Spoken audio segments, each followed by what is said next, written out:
اعوذ باللہ من الشیطان الرجیم بسم اللہ الرحمن الرحیم۔ سورۃ البقرہ تفہیم القرآن، رکوع نمبر 38۔ الذین ينفقون اموالهم باللیل والنہار سرا وعلانیۃ فَلَهُمْ أَجْرُهُمْ عِنْدَ رَبِّهِمْ، جو لوگ اپنے مال شب و روز کھلے اور چھپے خرچ کرتے ہیں ان کا اجر ان کے رب کے پاس ہے۔ وَلَا خَوْفٌ عَلَيْهِمْ وَلَا هُمْ يَحْزَنُونَ، اور ان کے لیے کسی خوف اور رنج کا مقام نہیں۔ الَّذِينَ يَأْكُلُونَ الرِّبَا لَا يَقُومُونَ إِلَّا كَمَا يَقُومُ الَّذِي يَتَخَبَّطُهُ الشَّيْطَانُ مِنَ الْمَسِّ، مگر جو لوگ سود کھاتے ہیں، اصل میں لفظ ربوا کا استعمال ہوا ہے،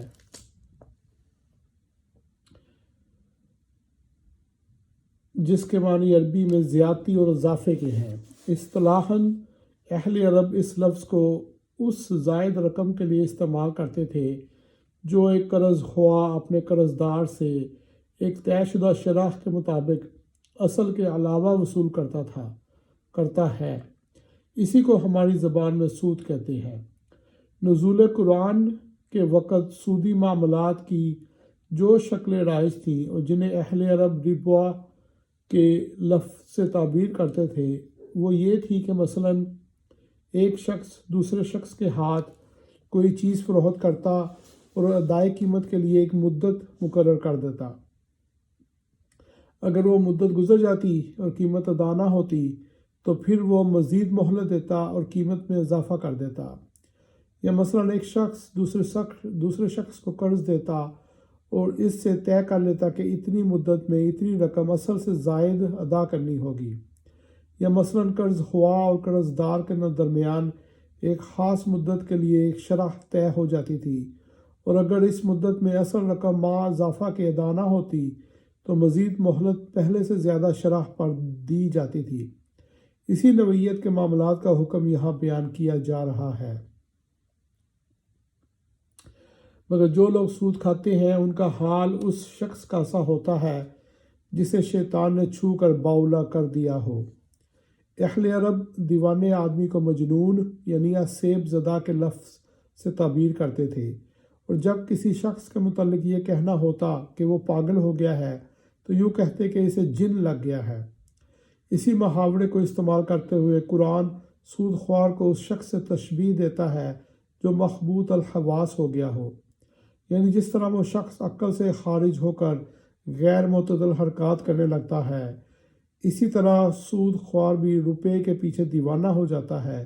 اور خود غرضی کے جنون میں کچھ پرواہ نہیں کرتا کہ اس کی سود خواری سے کس طرح انسانی محبت، اخوت اور ہمدردی کی جڑیں کٹ رہی ہیں، اجتماعی فلاح و بہبود پر کس قدر تباہ کن اثر پڑ رہا ہے، اور کتنے لوگوں کی بدحالی سے وہ اپنی خوشحالی کا سامان کر رہا ہے۔ یہ اس کی دیوانگی کا حال اس دنیا میں ہے، اور چونکہ آخرت میں انسان اسی حالت میں اٹھایا جائے گا جس حالت پر اس نے دنیا میں جان دی ہے، اس لیے سود خوار آدمی قیامت کے روز ایک باولے مخبوط الحواس انسان کی صورت میں اٹھے گا۔ ذَلِكَ بِأَنَّهُمْ قَالُوا إِنَّمَا الْبَيْعُ مِثْلُ الرِّبَا، اور اس حالت میں ان کے مبتلا ہونے کی وجہ یہ ہے کہ وہ کہتے ہیں کہ تجارت بھی تو آخر سود ہی جیسی چیز ہے، یعنی ان کے نظریے کی خرابی یہ ہے کہ تجارت میں اصل لاگت پر جو منافع لیا جاتا ہے اس کی نوعیت اور سود کی نوعیت کا فرق وہ نہیں سمجھتے، اور دونوں کو ایک ہی قسم کی چیز سمجھ کر یوں استدلال کرتے ہیں کہ جب تجارت میں لگے ہوئے روپے کا منافع جائز ہے تو قرض پر دیے ہوئے روپے کا منافع کیوں نہ جائز ہو۔ اسی طرح کے دلائل موجودہ زمانے کے سود خوار بھی سود کے حق میں پیش کرتے ہیں۔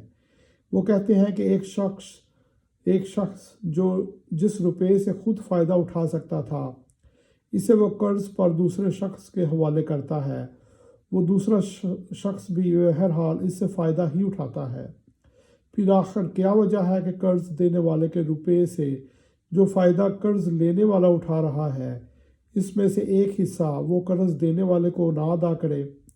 مگر یہ لوگ اس بات پر غور نہیں کرتے کہ دنیا میں جتنے کاروبار ہیں، ہوا وہ تجارت کے ہوں یا صنعت و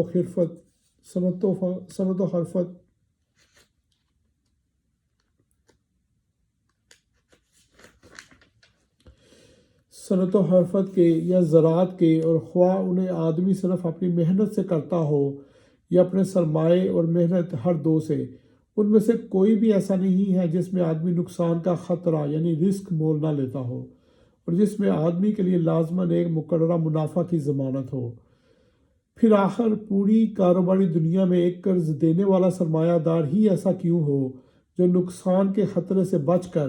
ایک مقرر اور لازمی منافع کا حقدار قرار پائے۔ غیر نفع بخش اغراض کے لیے قرض لینے والے کا معاملہ تھوڑی دیر کے لیے چھوڑ دیجیے، شرح کی کمی بیشی کے مسئلے سے بھی قطع نظر کر لیجیے۔ معاملہ اسی قرض کا صحیح جو نفع بخش کاموں میں لگانے کے لیے لیا جائے، اور شرح بھی تھوڑی ہی صحیح۔ سوال یہ ہے کہ جو لوگ ایک کاروبار میں اپنا وقت، اپنی محنت، اپنی قابلیت اور اپنا سرمایہ دن رات کھپا رہے ہیں اور جن کی سعی و کوشش کے بل پر ہی اس کا کاروبار کا بار آور ہونا موقوف ہے، ان کے لیے تو ایک مقرر منافع کی ضمانت نہ ہو بلکہ نقصان کا سارا خطرہ بالکل انہی کے سر پر ہو، مگر جس نے صرف اپنا روپیہ انہیں قرض دے دیا ہو وہ بے خطر ایک طے شدہ منافع وصول کرتا چلا جائے۔ یہ آخر کس عقل، کس منطق، کس اصول انصاف اور کس اصول معاشیات کی روح سے درست ہے، اور یہ کس بنا پر صحیح ہے کہ ایک شخص ایک کارخانے کو 20 سال کے لیے ایک رقم قرض دے اور آج ہی یہ طے کر لے کہ آئندہ 20 سالوں تک وہ برابر 5% سالانہ کے حساب سے اپنا منافع لینے کا حقدار ہوگا، حالانکہ وہ کارخانہ جو مال تیار کرتا ہے اس کے متعلق کسی کو بھی نہیں معلوم کہ مارکیٹ میں اس کی قیمتوں کے اندر آئندہ 20 سالوں میں کتنا اتار چڑھاؤ ہوگا۔ اور یہ کس طرح درست ہے کہ ایک قوم کے سارے ہی طبقے ایک لڑائی میں خطرات اور نقصانات اور قربانیاں برداشت کریں، مگر ساری قوم کے اندر سے صرف ایک قرض دینے والا سرمایہ دار ہی ایسا ہو جو اپنے دیے ہوئے جنگی قرض پر اپنی ہی قوم سے لڑائی کے 1 صدی بعد تک سود وصول کرتا رہے۔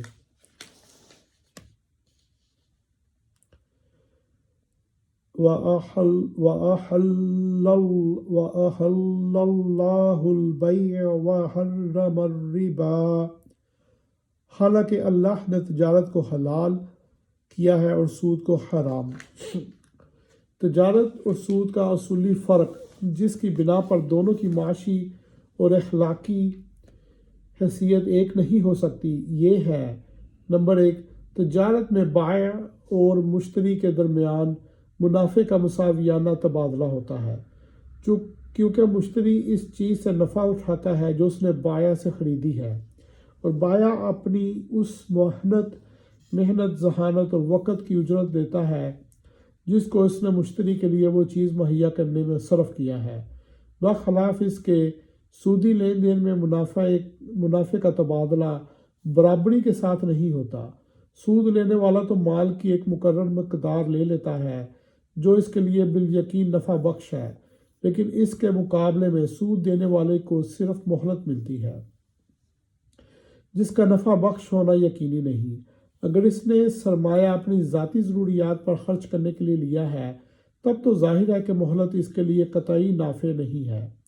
اور اگر وہ تجارت یا زراعت یا صنعت و حرفت میں لگانے کے لیے سرمایہ لیتا ہے تب بھی مہلت میں جس طرح اس کے لیے نفع کا امکان ہے اسی طرح نقصان کا بھی امکان ہے۔ پس سود کا معاملہ یا تو ایک فریق کے فائدے اور دوسرے کے نقصان پر ہوتا ہے، یا ایک یقینی اور متعین فائدے اور دوسرے کے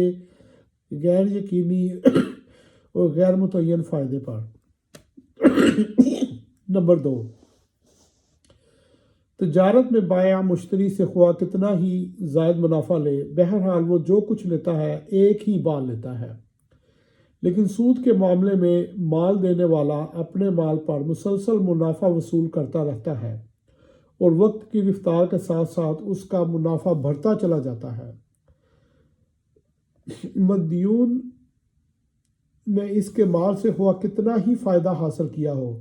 بہر تو اس کا فائدہ ایک خاص حد تک ہی ہوگا، مگر دائن اس فائدے کے بدلے میں جو نفع اٹھاتا ہے اس کے لیے کوئی حد نہیں۔ ہو سکتا ہے کہ وہ مدیون کی پوری کمائی، اس کے تمام وسائل معیشت، حتیٰ کہ اس کے تن کے کپڑے اور گھر کے برتن تک ہضم کر لے اور پھر بھی اس کا مطالبہ باقی رہ جائے۔ نمبر 3، تجارت میں شے اور اس کی قیمت کا تبادلہ ہونے کے ساتھ ہی معاملہ ختم ہو جاتا ہے۔ اس کے بعد مشتری کو کوئی چیز بائع کو واپس دینی نہیں ہوتی۔ مکان یا زمین یا سامان کے کرائے میں اصل شے جس کے استعمال کا معاوضہ دیا جاتا ہے صرف نہیں ہوتی بلکہ برقرار رہتی ہے اور بجن سے مالک جائیداد کو واپس دے دی جاتی ہے۔ لیکن سود کے معاملے میں قرض دار سرمایہ کو صرف کر چکتا ہے اور پھر اس کو وہ صرف شدہ مال دوبارہ پیدا کر کے اضافے کے ساتھ واپس دینا ہوتا ہے۔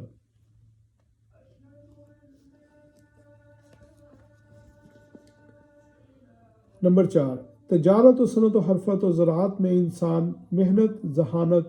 اور وقت صرف کر کے اس کا فائدہ لیتا ہے، مگر سودی کاروبار میں وہ محض اپنا ضرورت سے زائد مال دے کر بلا کسی محنت و مشقت کے دوسروں کی کمائی میں شریک غالب بن جاتا ہے۔ اس کی حیثیت اصطلاحی شریک کی نہیں ہوتی جو نفع اور نقصان دونوں میں شریک ہوتا ہے، اور نفع میں جس کی شرکت نفع کے تناسب سے ہوتی ہے، بلکہ وہ ایسا شریک ہوتا ہے جو باللحاظ نفع و نقصان اور باللحاظ تناسب نفع اپنے طے شدہ منافع کا دعوے دار ہوتا ہے۔ ان وجوہ سے تجارت کی معاشی حیثیت اور سود کی معاشی حیثیت میں اتنا عظیم الشان فرق ہو جاتا ہے کہ تجارت انسانی تمدن کی تعمیر کرنے والی قوت بن جاتی ہے اور اس کے برعکس سود اس کی تخریب کرنے کا موجب بنتا ہے۔ پھر اخلاقی حیثیت سے یہ سود کی عین فطرت ہے کہ وہ افراد میں بخل، خود غرضی، شقاوت، بے رحمی اور زر پرستی کی صفات پیدا کرتا ہے اور ہمدردی و امداد باہمی کی روح کو فنا کر دیتا ہے۔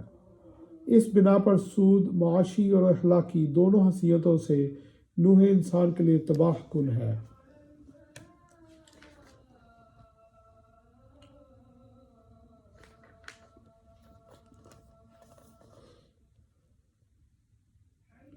فَمَنْ جَاءَهُ مَوْعِظَةٌ مِّن رَبِّهِ فَانْتَهَىٰ فَلَهُ مَا سَلَفَ، لہٰذا جس شخص کو اس کے رب کی طرف سے یہ نصیحت پہنچے اور آئندہ کے لیے وہ سود خواری سے باز آ جائے تو جو کچھ وہ پہلے کھا چکا سو کھا چکا۔ وَأَمْرُهُ إِلَى اللَّهِ، اس کا معاملہ اللہ کے حوالے ہے۔ یہ نہیں فرمایا کہ جو کچھ اس نے کھا لیا اسے اللہ معاف کر دے گا، بلکہ ارشاد یہ ہو رہا ہے کہ اس کے معاملہ اللہ کے حوالے ہے۔ اس فکرے سے معلوم ہوتا ہے کہ جو کھا چکا سو کھا چکا، کہنے کا مطلب یہ نہیں کہ جو کھا چکا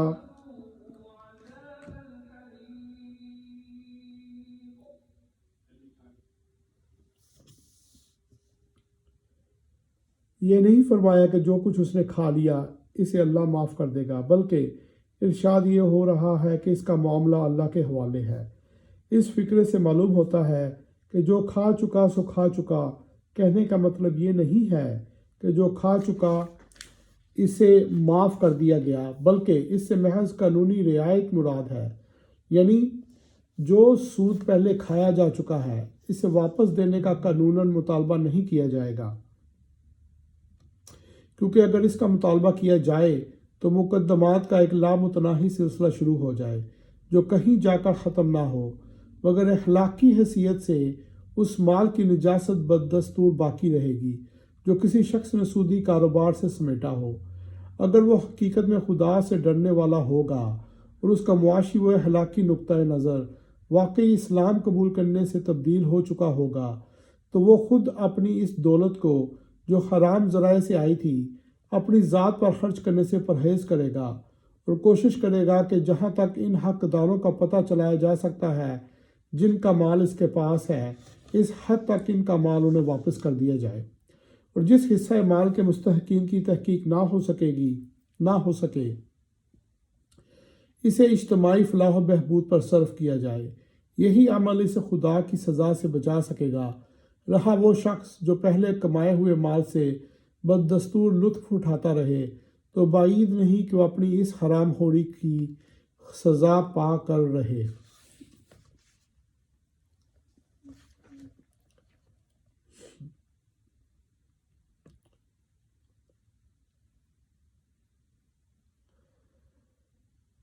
وَمَنْ عَادَ فَأُولَئِكَ أَصْحَابُ النَّارِ، اور جو اس حکم کے بعد پھر اسی حرکت کا اعادہ کرے وہ جہنمی ہے۔ ہم فیہا خالدون، جہاں وہ ہمیشہ رہے گا۔ یمحق اللہ الربا ویربی الصدقات، اللہ سود کا مٹھ مار دیتا ہے اور صدقات کو نشوونما دیتا ہے۔ اس آیت میں ایک ایسی صداقت بیان کی گئی ہے جو اخلاقی و روحانی حیثیت سے بھی سراسر حق ہے اور معاشی و تمدنی حیثیت سے بھی۔ اگرچہ بظاہر سود سے دولت بڑھتی نظر آتی ہے اور صدقات سے گھٹتی ہوئی محسوس ہوتی ہے، لیکن در حقیقت معاملہ اس کے برعکس ہے۔ خدا کا قانون فطرت یہی ہے کہ سود اخلاقی و روحانی اور معاشی و تمدنی ترقی میں نہ صرف مانع ہوتا ہے بلکہ تنزل کا ذریعہ بنتا ہے، اور اس کے برعکس صدقات سے، جس میں قرض حسن بھی شامل ہے، اخلاق و روحانیت و تمدن و معیشت ہر چیز کو نشوونما نصیب ہوتا ہے۔ اخلاقی و روحانی حیثیت سے دیکھیے تو یہ بات بالکل واضح ہے کہ سود دراصل خود غرضی، بخل، تنگ دلی اور سنگ دلی جیسی صفات کا نتیجہ ہے، اور وہ انہی صفات کو انسان میں نشوونما بھی دیتا ہے۔ اس کے برعکس صدقات نتیجہ ہیں فیاضی، ہمدردی، فراخ دلی اور اعلیٰ ظرفی جیسی صفات کا، اور صدقات پر عمل کرتے رہنے سے یہی صفات انسان کے اندر پرورش پاتی ہیں۔ کون ہے جو اخلاقی صفات کے ان دونوں مجموعوں میں سے پہلے مجموعے کو بدترین اور دوسرے کو بہترین نہ مانتا ہو؟ تمدنی حیثیت سے دیکھیں تو بادنا تعامل یہ بات ہر شخص کی سمجھ میں آ جائے گی کہ جس سوسائٹی میں افراد ایک دوسرے کے ساتھ خود غرضی کا معاملہ کرے، کوئی شخص اپنی ذاتی غرض اور اپنے ذاتی فائدے کے بغیر کسی کے کام نہ آئے، ایک آدمی کی حاجت مندی کو دوسرا آدمی اپنے لیے نفع اندوزی کا موقع سمجھے اور اس کا پورا فائدہ اٹھائے، اور مالدار طبقوں کا مفاد عامۃ الناس کے مفاد کی ضد ہو جائے، ایسی سوسائٹی کبھی مستحکم نہیں ہو سکتی۔ اس کے افراد میں آپس کی محبت کے بجائے باہمی بغض و حسد و بے دردی و بے تعلقی نشوونما پائے گی۔ اس کے اجزاء ہمیشہ انتشار و پراگندگی کی طرف مائل رہیں گے، اور اگر دوسرے اسباب بھی اس صورتحال کے لیے مددگار ہو جائیں تو ایسی سوسائٹی کے اجزاء کا باہم تصادم ہو جانا بھی کچھ مشکل نہیں ہے۔ اس کے برعکس جس سوسائٹی کا اجتماعی نظام آپس کی ہمدردی پر مبنی ہو، جس کے افراد ایک دوسرے کے ساتھ فیاضی کا معاملہ کریں، جس میں ہر شخص دوسرے کی حاجت کے موقع پر فراخ دلی کے ساتھ مدد کا ہاتھ بڑھائے، اور جس میں باوسیلہ لوگ بے وسیلہ لوگوں سے ہمدردانہ اعانت یا کم از کم منصفانہ تعاون کا طریقہ برتیں، ایسی سوسائٹی میں آپس کی محبت، خیر خواہی اور دلچسپی نشوونما پائے گی۔ اس کے اجزاء ایک دوسرے کے ساتھ پیوستہ اور ایک دوسرے کے پشتیبان ہوں گے۔ اس میں اندرونی نزاع و تصادم کو راہ پانے کا موقع نہ مل سکے گا۔ اس میں باہمی تعاون اور خیر خواہی کی وجہ سے ترقی کی رفتار پہلی قسم کی سوسائٹی کے بنسبت بہت زیادہ تیز ہوگی۔ اب معاشی حیثیت سے دیکھیے۔ معاشیات کے نقطۂ نظر سے سودی قرض کی دو قسمیں ہیں۔ ایک وہ قرض جو اپنی ذاتی ضروریات پر خرچ کرنے کے لیے مجبور اور حاجت مند لوگ لیتے ہیں۔ دوسرا وہ قرض جو تجارت اور صنعت و حرفت و زراعت وغیرہ کاموں پر لگانے کے لیے پیشہ ور لوگ لیتے ہیں۔ ان میں سے پہلی قسم کے قرض کو تو ایک دنیا جانتی ہے کہ اس پر سود وصول کرنے کا طریقہ نہایت تباہ کن ہے۔ دنیا کا کوئی ملک ایسا نہیں ہے جس میں مہاجن افراد اور مہاجنی ادارے اس ذریعے سے غریب مزدوروں، کاشتکاروں اور قلیل المعاش عوام کا خون نہ چوس رہے ہوں۔ سود کی وجہ سے اس قسم کا قرض ادا کرنا ان لوگوں کے لیے سخت مشکل بلکہ بسا اوقات ناممکن ہو جاتا ہے۔ پھر ایک قرض کو ادا کرنے کے لیے وہ دوسرا اور تیسرا قرض لیتے چلے جاتے ہیں۔ اصل رقم سے کئی گنا سود دے چکنے پر بھی اصل رقم جو کی تو باقی رہتی ہے۔ محنت پیشہ آدمی کی آمدنی کا بیشتر حصہ مہاجن لے جاتا ہے اور اس غریب کی اپنی کمائی میں سے اس کے پاس اتنا اور اپنے بچوں کا پیٹ پالنے کے لیے بھی کافی روپیہ نہیں بچتا۔ یہ چیز رفتہ رفتہ اپنے کام سے کارکنوں کی دلچسپی ختم کر دیتی ہے، کیونکہ جب ان کی محنت کا پھل دوسرے لے اڑیں تو وہ کبھی دل لگا کر محنت نہیں کر سکتے۔ پھر سودی قرض کے جال میں پھنسے ہوئے لوگوں کو ہر وقت کی فکر اور پریشانی اس قدر گھلا دیتی ہے اور تنگ دستی کی وجہ سے ان کے لیے صحیح غذا اور علاج اس قدر مشکل ہو جاتا ہے کہ ان کی صحتیں بھی کبھی درست نہیں رہ سکتی۔ اس طرح سودی قرض کا حاصل یہ ہوتا ہے کہ چند افراد اور لاکھوں آدمیوں کا خون چوس چوس کر موٹے ہوتے جاتے ہیں، مگر بحیثیت مجموعی پوری قوم کی پیدائش دولت اپنی امکانی معیار کی بنسبت بہت گھٹ جاتی ہے اور مال کار میں خود وہ خون چوسنے والے افراد بھی اس کے نقصانات سے نہیں بچ سکتے، کیونکہ ان کی اس خود غرضی سے غریب عوام کو جو تکلیفیں پہنچتی ہیں، ان کی بدولت مالدار لوگوں کے خلاف غصے اور نفرت کا ایک طوفان دلوں میں اٹھتا اور گھٹتا رہتا ہے، اور کسی انقلابی ہیجان کے موقع پر جب یہ آتش فشاں پھٹتا ہے تو ان ظالم مالداروں کو اپنے مال کے ساتھ اپنی جان اور آبرو تک سے ہاتھ دھونا پڑ جاتا ہے۔ رہا دوسری قسم کا قرض جو کاروبار میں لگانے کے لیے لیا جاتا ہے، تو اس پر ایک مقرر شرح سود کے عائد ہونے سے جو بے شمار نقصانات پہنچتے ہیں، ان میں سے چند نمایاں ترین یہ ہیں۔ نمبر 1،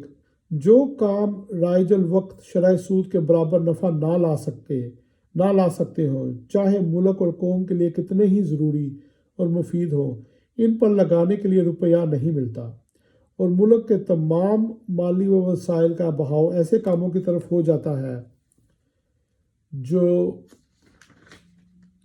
بازار کی شرح سود کے برابر یا اس سے زیادہ نفع لا سکتے ہوں، چاہے اجتماعی حیثیت سے ان کی ضرورت اور ان کا فائدہ بہت کم ہو یا کچھ بھی نہ ہو۔ نمبر 2، جن کاموں کے لیے سود پر سرمایہ ملتا ہے، خواہ وہ تجارتی کام ہو یا صنعتی یا زراعتی، ان میں سے کوئی بھی ایسا نہیں ہے جس میں اس امر کی ضمانت موجود ہو کہ ہمیشہ تمام حالات میں اس کا منافع ایک مقرر میعاد مثلاً 5، 6 یا 10% تک یا اس سے اوپر ہی رہے گا اور کبھی اس سے نیچے نہیں گرے گا۔ اس کی ضمانت ہونا تو درکنار، کسی کاروبار میں سرے سے اسی بات کی کوئی ضمانت موجود نہیں ہے کہ اس میں ضرور منافع ہی ہوگا، نقصان کبھی نہ ہوگا۔ لہٰذا کسی کاروبار میں ایسے سرمایہ کا لگنا جس پر سرمایہ دار کو ایک مقرر شرح کے مطابق منافع دینے کی ضمانت دی گئی ہو، نقصان اور خطرے کے پہلوؤں سے کبھی خالی نہیں ہو سکتا۔ نمبر 3، چونکہ سرمایہ دینے والا کاروبار کے نفع نقصان میں شریک نہیں ہوتا، بلکہ صرف منافع اور وہ بھی ایک مقرر شرح منافع کی ضمانت پر روپیہ دیتا ہے، اسی وجہ سے کاروبار کی بھلائی اور برائی سے اس کو کسی قسم کی دلچسپی نہیں ہوتی، وہ انتہائی خود غرضی کے ساتھ صرف اپنے منافع پر نگاہ رکھتا ہے، اور جب کبھی اسے ذرا سا اندیشہ لاحق ہو جاتا ہے کہ منڈی پر کساد بازاری کا حملہ ہونے والا ہے تو وہ سب سے پہلے اپنا روپیہ کھینچنے کی فکر کرتا ہے۔ اسی طرح کبھی تو محض اس کے خود غرضانہ اندیشوں ہی کی بدولت دنیا پر کساد بازاری کا واقعی حملہ ہو جاتا ہے، اور کبھی اگر دوسرے اسباب سے کساد بازاری آ گئی ہو تو سرمایہ دار کی خود غرضی اس کو بڑھا کر انتہائی تباہ کن حد تک پہنچا دیتی ہے۔ سود کے یہ 3 نقصانات تو ایسے صریح ہیں کہ کوئی شخص جو علم المعیشیت سے تھوڑا سا مس بھی رکھتا ہو ان کا انکار نہیں کر سکتا۔ اس کے بعد یہ مانے بغیر کیا چارہ ہے کہ فی الواقع اللہ تعالیٰ کے قانون فطرت کی روح سے سود معاشی دولت کو بڑھاتا نہیں بلکہ گھٹاتا ہے۔ اب ایک نظر صدقات کے معاشی اثرات و نتائج کو بھی دیکھ لیجئے۔ اگر سوسائٹی کے خوشحال افراد کا طریقہ کار یہ ہو کہ وہ اپنی حیثیت کے مطابق پوری فراخ دلی کے ساتھ اپنی اور اپنے اہل و عیال کی ضروریات خریدیں، پھر جو روپیہ ان کے پاس ان کی ضرورت سے زیادہ بچے اسے غریبوں میں بانٹ دیں تاکہ وہ بھی اپنی ضروریات خرید سکیں، پھر اس پر بھی جو روپیہ بچ جائے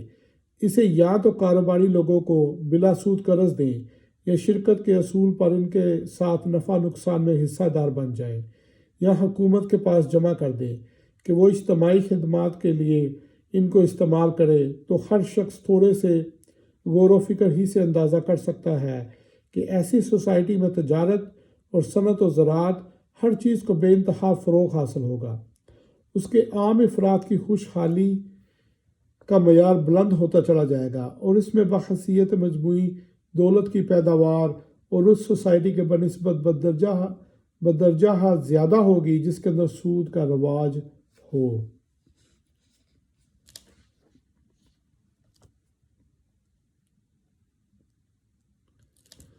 واللہ لا یحب کل کفار اثیم، اور اللہ کسی ناشکر بد عمل انسان کو پسند نہیں کرتا۔ ظاہر ہے کہ سود پر روپیہ وہی شخص چلا سکتا ہے جس کو دولت کی تقسیم میں اس کی حقیقی ضرورت سے زیادہ حصہ ملا ہو۔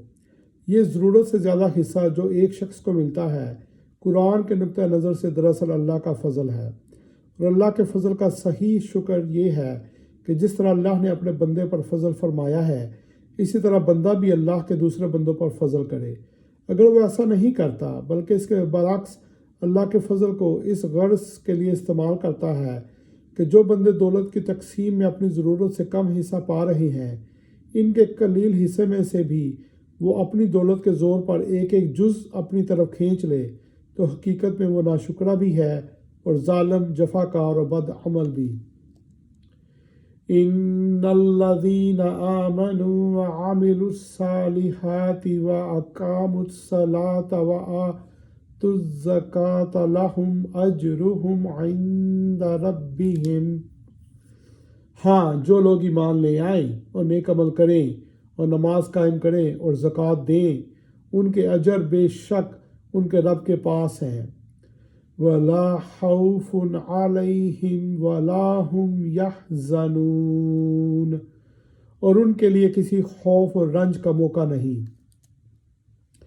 اس رکوع میں اللہ تعالیٰ بار بار 2 قسم کے کرداروں کو بالمقابل پیش کر رہا ہے۔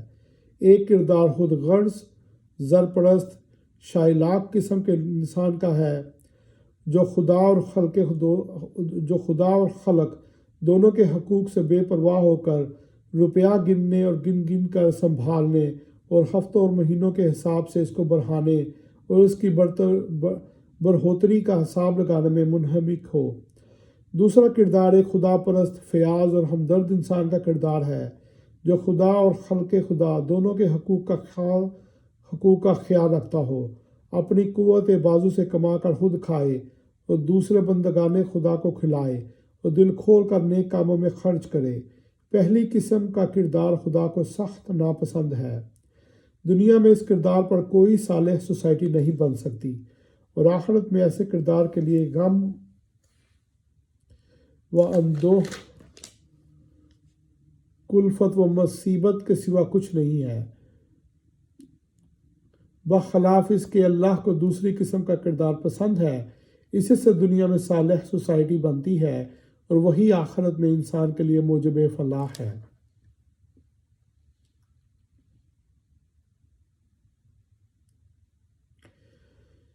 یا ایھا الذین آمنوا اتقوا اللہ وذروا ما بقی من الربا ان کنتم مؤمنین۔ اے لوگو جو ایمان لائے ہو، خدا سے جڑو اور جو کچھ تمہارا سود لوگوں پر باقی رہ گیا ہے اسے چھوڑ دو اگر واقعی تم ایمان لائے ہو۔ فَإِن لَم تَفْعَلُوا فَأْذَنُوا بِحَرْبٍ مِّنَ اللَّهِ وَرَسُولِهِ۔ لیکن اگر تم ایسا نہ کرو، اگر تم نے ایسا نہ کیا تو آگاہ ہو جاؤ کہ اللہ اور اس کے رسول کی طرف سے تمہارے خلاف اعلان جنگ ہے۔ یہ آیت فتح مکہ کے بعد نازل ہوئی اور مضمون کی مناسبت سے اس سلسلہ کلام میں داخل کر دی گئی۔ اس سے پہلے اگرچہ سود ایک ناپسندیدہ چیز سمجھا جاتا تھا مگر قانوناً اسے بند نہیں کیا گیا تھا۔ اس آیت کے نزول کے بعد اسلامی حکومت کے دائرے میں سودی کاروبار ایک فوجداری جرم بن گیا۔ عرب کے جو قبیلے سود کھاتے تھے ان کو نبی صلی اللہ علیہ وآلہ وسلم نے اپنے عمال کے ذریعے سے آگاہ فرما دیا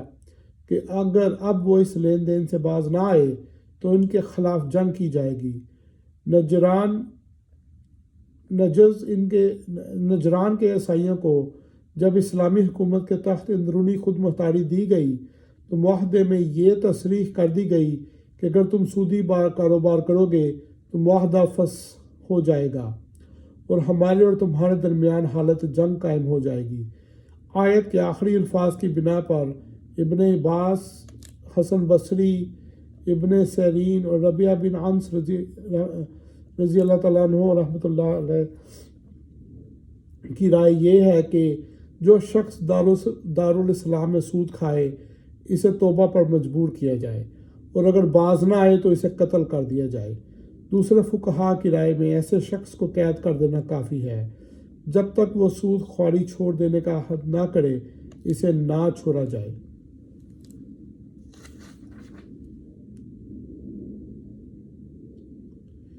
وَإِن تُبْتُمْ فَلَكُمْ رُءُوسُ أَمْوَالِكُمْ۔ اب بھی توبہ کر لو اور سود چھوڑ دو تو اپنا اصل سرمایہ لینے کے تم حقدار ہو۔ لا تظلمون ولا تظلمون، نہ تم ظلم کرو نہ تم پر ظلم کیا جائے۔ وَإِن كَانَ ذُو عُسْرَةٍ فَنَظِرَةٌ إِلَىٰ مَيْسَرَةٍ، تمہارا قرض دار تنگ دست ہو تو ہاتھ کھلنے تک اسے مہلت دو۔ وَأَن تَصَدَّقُوا خَيْرٌ لَكُمْ،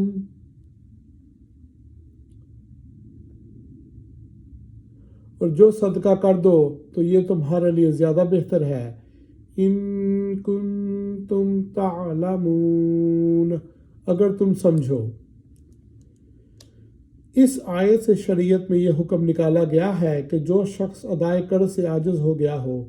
اسلامی عدالت اس کے قرض خواہوں کو مجبور کرے گی کہ اسے مہلت دے اور بعض حالات میں وہ پورا قرض یا قرض کا ایک حصہ معاف بھی کرانے کی مجاز ہوگی۔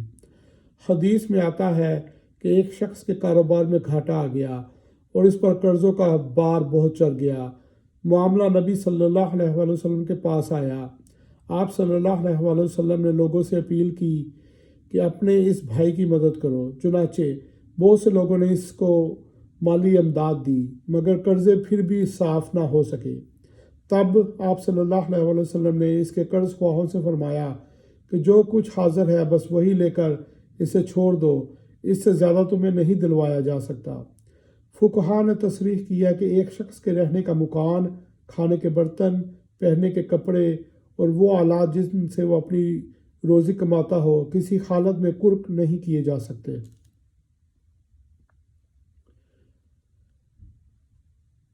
وَاتَّقُوا يَوْمًا تُرْجَعُونَ فِيهِ إِلَى اللَّهِ، اس دن کی رسوائی و مصیبت سے بچو جب کہ تم اللہ کی طرف واپس ہوگے۔ ثُمَّ تُوَفَّى كُلُّ نَفْسٍ مَا كَسَبَتْ وَهُمْ لَا يُظْلَمُونَ، وہاں ہر شخص کو اس کی کمائی ہوئی نیکی یا بدی کا پورا پورا بدلہ مل جائے گا اور کسی پر ظلم ہرگز نہ ہوگا۔